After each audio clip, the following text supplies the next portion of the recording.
নমস্কার, একটি নতুন ভিডিও নিয়ে আজকের ভিডিওতে আমরা আলোচনা করব ডিপ্লোমা ইন ইঞ্জিনিয়ারিং এর পর্বমধ্য পরীক্ষা শুরু কবে হবে এবং এর নোটিশটা আসলে কবে দিবে এবং পরীক্ষার সিলেবাসটা কেমন হবে।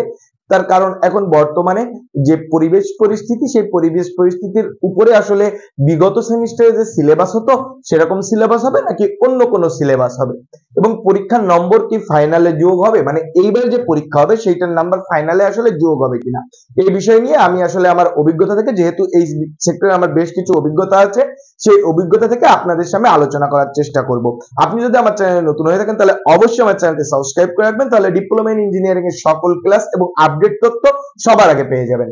তো যাই হোক, চলে আসি যে পরীক্ষা কবে থেকে শুরু।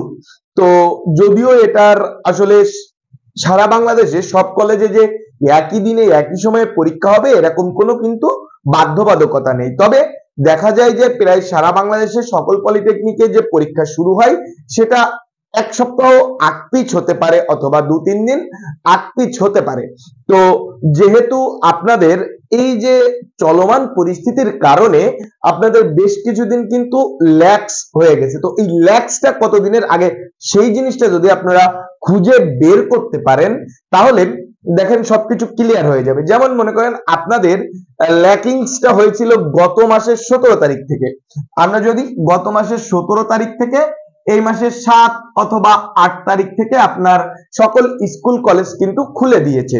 তো যেহেতু স্কুল কলেজ খুলে দিয়েছে এবং ডিপ্লোমা ইন ইঞ্জিনিয়ারিং এর যে কলেজগুলো আছে এগুলো কলেজের আন্ডারে পড়ে, সুতরাং তার প্রশাসনিক কার্যক্রম শুরু হয়ে গেছে, প্লাস আপনাদের কিন্তু সেই দিন থেকেই ক্লাস শুরু হয়ে গেছে। এখন আপনারা সারা বাংলাদেশের স্টুডেন্টরা, আমি যতটুকু অনেক পলিটেকনিকের খোঁজ খবর নিয়ে জেনেছি যে আপনারা ক্লাস করছেন না, তো সেটা আপনাদের ব্যক্তিগত ব্যাপার। কিন্তু এখানে আমরা আগে আসি, দেখেন আমাদের ল্যাকিংস হয়েছে 10-20 দিনের মতো ল্যাকিংস হয়েছে। তাহলে আমাদের যে সিলেবাস দেওয়া ছিল বা আমাদের যে পর্ব পরিকল্পনাটা দেওয়া ছিল সেখান থেকে কিন্তু আমরা 20 দিন পিছিয়ে আছি। তো দেখেন এবার আসেন একটা হিসাব করেন, আপনারা 11 তারিখ থেকে আসলে পর্বমধ্য পরীক্ষা হওয়ার কথা ছিল, তাহলে আমরা যদি সেখান থেকে 20 দিন পিছিয়ে যাই তাহলে কয় তারিখে হতে পারে? সেটা হতে পারে সামনের মাসের প্রথম সপ্তাহ। আবার যেহেতু 20 দিন পিছিয়েছে, কোন কোন পলিটেকনিক চিন্তা ভাবনা এরকম করছে যে এই মাসের ভিতরেই আসলে পর্বমধ্য পরীক্ষা নিয়ে নিবে, অর্থাৎ এই মাসে দেখা যাচ্ছে 22 থেকে 24 তারিখ, অথবা কোন পলিটেকনিক চাইলে 26-28 তারিখ, অথবা দেখা যাচ্ছে কোন পলিটেকনিক চাইলে আগামী মাসের প্রথম তারিখ থেকেই কিন্তু আপনাদের পরীক্ষা কার্যক্রম নেওয়া শুরু করতে পারে। অর্থাৎ এই এক সপ্তাহের ভিতরে যা হোক কিছু ঘটে যাবে। এই ধরনের কোনো নোটিশ কিন্তু এখনো পাবলিশড হয় নাই, সারা বাংলাদেশে কোনো পলিটেকনিকে পর্বমধ্য পরীক্ষার নোটিশ পাবলিশড হয় নাই। বাট আমি আমার অভিজ্ঞতা থেকে এটা একটা অ্যাজাম্পশন দিলাম, আমি বিগত যত অ্যাজাম্পশন দিয়েছি একটা অ্যাজাম্পশনও আসলে মিস হয় নাই, আশা করা যায় এই অ্যাজাম্পশনটাও মিস হবে না। সুতরাং আপনাদের সকলের কাছে রিকোয়েস্ট থাকবে, আপনারা যারা এখনো বাড়িতে বসে আছেন অতি সত্বর পলিটেকনিকে চলে যান, ক্লাস শুরু করেন, তা না হলে কিন্তু আপনারাই পস্তাবেন। এরপরে চলে আসেন আসলে নোটিশ কবে দিবে, মোস্ট ইম্পর্টেন্ট বিষয়।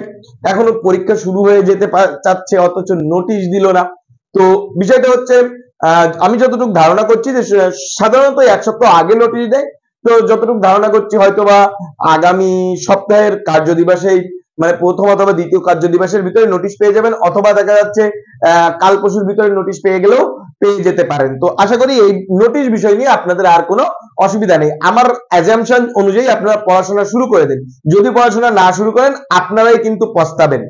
এরপরে আসেন পরীক্ষার সিলেবাস কেমন হবে, মোস্ট ইম্পর্টেন্ট বিষয়। যারা আসলে বাড়িতে আছেন তারা এই বিষয় নিয়ে খুবই চিন্তিত আছেন। আসলে দেখেন বিগত সেমিস্টার গুলায় আসলে পরীক্ষার সিলেবাসটা কেমন হয়েছে, ম্যাক্সিমাম বইয়ের বা ম্যাক্সিমাম কলেজে ম্যাক্সিমাম ইনস্টিটিউটে আপনাদের বইয়ে যতগুলো অধ্যায় আছে তার অর্ধেক চ্যাপ্টার পর্যন্ত কিন্তু আপনাদের পরীক্ষা হয়েছে। তাহলে এবার কেমন হবে পরীক্ষাটা, এবারও কি অর্ধেক পর্যন্ত হবে? তো দেখেন চলমান পরিস্থিতিতে আসলে কিন্তু সবকিছুই পিছিয়ে গেছে। তো সেক্ষেত্রে যেহেতু আমি টুকটাক খোঁজ খবর নিয়েছি, যারা ক্লাস করছেন না ভাবছেন তাদের কলেজে যদি ক্লাসে 1-2 জন স্টুডেন্টও যায় তাও কিন্তু স্যারেরা ক্লাস নিচ্ছেন। এখন আপনি পড়েন আর না পড়েন, স্যারেদের কিন্তু এগুলো পড়ানো হয়ে যাচ্ছে, এটা পড়া না পড়া সম্পূর্ণ আপনার ব্যক্তিগত ব্যাপার। তো দেখেন এই যে ক্লাসগুলো আপনার হয়ে যাচ্ছে, স্যাররা কিন্তু এটাকে সিলেবাস হিসেবে কাউন্ট করবে এবং কোনো কোনো পলিটেকনিকে আপনার এরকমও করতে পারে, স্যারেরা যতটুকু পড়িয়েছে দেখা যাচ্ছে আপনার চলমান পরিস্থিতি বা অস্বাভাবিক পরিস্থিতির আগে আপনাদের 3টা অধ্যায় অথবা 4টা অধ্যায় পড়ানো হয়েছে অথবা 2-3টা অধ্যায় পড়ানো হয়েছে। তো যেহেতু এইবারের যে পরিস্থিতি এটা বিগত পরিস্থিতি সকল পরিস্থিতি থেকে আলাদা বিষয়, যেহেতু সকল পরিস্থিতি থেকে আলাদা বিষয় সেহেতু দেখা যাচ্ছে এবার একটু সিলেবাস কনসিডার করলেও করতে পারে। দেখা যাচ্ছে অর্ধেক বই পরীক্ষা না নিয়ে 4/1 পরীক্ষা নিলেও নিতে পারে। তো এটা হচ্ছে আমার সম্পূর্ণ অ্যাজাম্পশন। তারপরেও নোটিশ দিলে আপনারা স্যারদের সাথে যোগাযোগ করলে বাদবাকি সিলেবাস সম্পর্কে ক্লিয়ার হয়ে যাবেন। তো এক্ষেত্রে আমি অবশ্যই বলবো আপনাদের যে ক্লাস ক্যাপ্টেন আছেন, আপনি যেখানেই পড়েন না কেন, যে পলিটেকনিকেই, আপনার ক্লাস ক্যাপ্টেনের সাথে কিন্তু আপনার শ্রেণী শিক্ষকের যোগাযোগ আছে। আপনারা আপনাদের ক্লাস ক্যাপ্টেনরা আপনার শ্রেণী শিক্ষককে কল দিবেন, কল দিয়ে তার কাছ থেকে সিলেবাস জেনে নেবেন। তার কারণ যেহেতু এই পর্ববন্ধ পরীক্ষার প্রশ্নগুলা ম্যাক্সিমাম ক্ষেত্রে যে সমস্ত স্যারেরা পড়ায় তাদের সাথে আলোচনা করেই কিন্তু আসলে এই সিলেবাসটা তৈরি করা হয় বা এই প্রশ্নগুলো তৈরি করা হয়।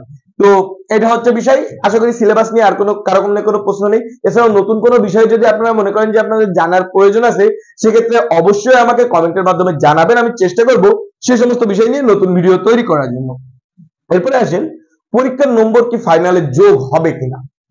আসলে আমাদের যে সিস্টেমটা দেখেন 2022 প্রবিধান এবং 2016 প্রবিধানের আগে যে সিস্টেমগুলো আমাদের ছিল এই সকল সিস্টেমে কিন্তু আমাদের দেখেন আপনারা এখন যে সমস্ত সাবজেক্ট 90 মার্কের পরীক্ষা দেন সেই সমস্ত সাবজেক্ট কিন্তু 120 মার্কসের পরীক্ষা হতো এই প্রবিধানের 2 প্রবিধান আগে, অর্থাৎ 22 প্রবিধান এবং 16 প্রবিধানের আগে কিন্তু এই সাবজেক্টগুলো আসলে আপনার পরীক্ষা হতো 120 মার্কসের, বাট বর্তমানে আপনাদের এই পরীক্ষাগুলো হয় 90 মার্কের।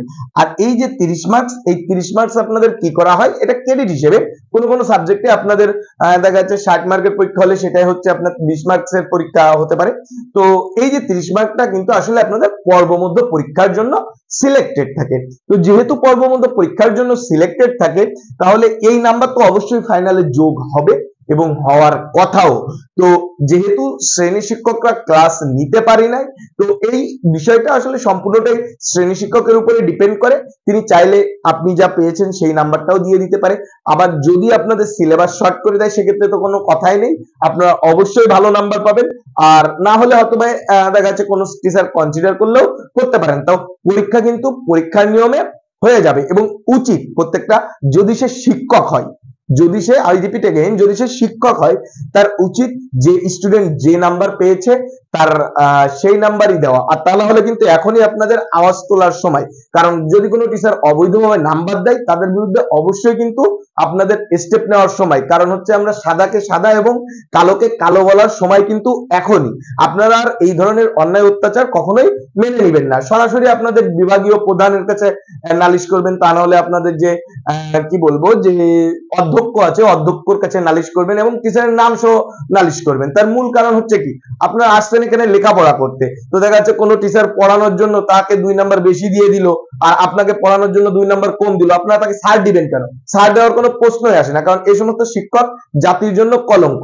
আশা করি বিষয়গুলো বুঝতে পেরেছেন। ধন্যবাদ, সুস্থ থাকবেন, ভালো থাকবেন।